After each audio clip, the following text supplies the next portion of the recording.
So here we are with Bitstamp. They're the world's largest online Bitcoin exchange, and this is a place where I can go and trade Bitcoin with other people. So it becomes a market, a live market for people selling and buying Bitcoin. And here you can see the last trade that occurred was $341. And so that's what the price is set at right now. And I can just come here, and if I want to buy some Bitcoin, I see what somebody who's selling Bitcoin at is right now, and that's about it's about 341. Somebody is asking, for $341.49.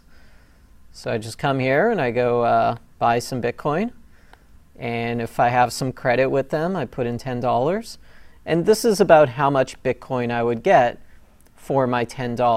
Bitstamp takes 0.5% fee.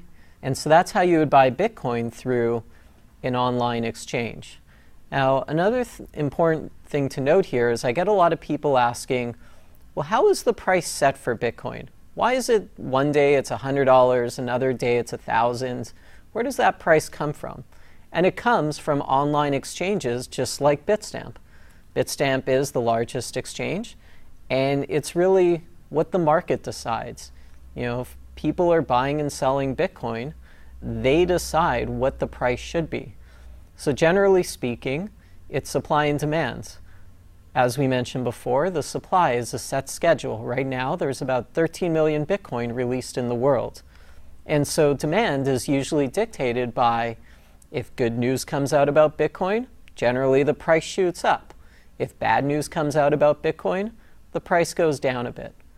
And Bitstamp isn't the only online exchange for Bitcoin.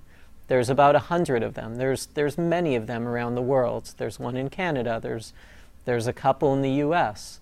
There's a whole bunch in China.